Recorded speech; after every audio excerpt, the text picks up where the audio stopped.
Pinocchio, Chapter 21. Pinocchio has been caught in the farmer's trap.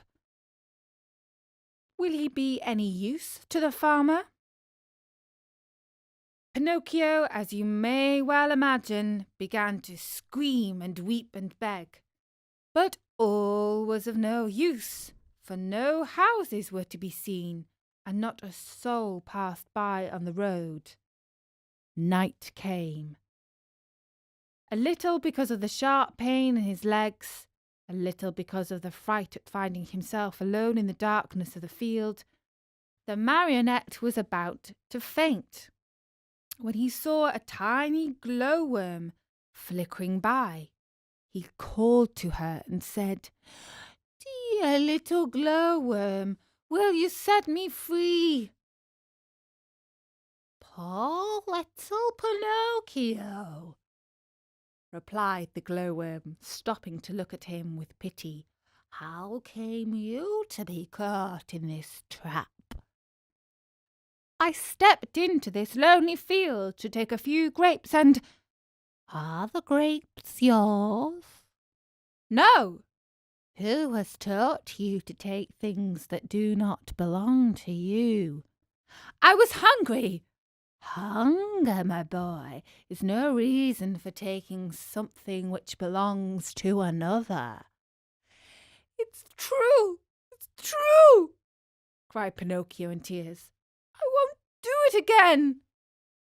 Just then the conversation was interrupted by approaching footsteps.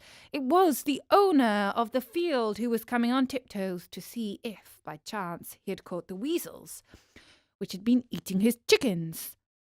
Great was his surprise when, on holding up his lantern, he saw that, instead of a weasel, he had caught a boy. "Ah, you little thief!"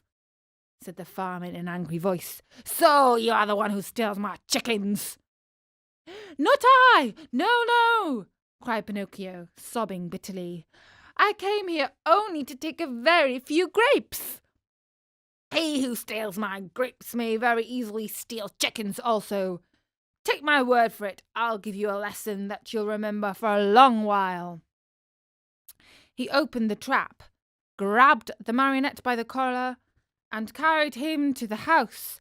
He flung him to the ground, put a foot on his neck, and said to him roughly, "It is too late now, and it's time for bed. Tomorrow we'll settle matters. In meantime, since my watchdog died today, you may take his place and guard my henhouse."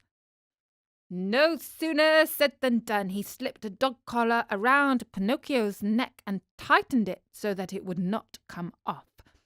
A long iron chain was tied to the collar. The other end of the chain was nailed to the wall. "If tonight it should happen to rain," said the farmer, "you can sleep in that little doghouse nearby, where you will find plenty of straw for a soft bed. It has been Melampo's bed for 3 years, and it will be good enough for you.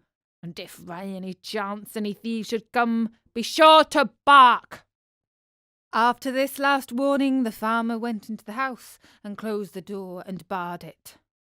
Poor Pinocchio, huddled close to the doghouse, more dead than alive from cold, hunger, and fright. Now and again he pulled and tugged at the collar, which nearly choked him, and cried out in a weak voice, "I deserve it! Yes, I deserve it! I've been nothing but a truant and a vagabond. I have never obeyed anyone, and I have always done as I pleased.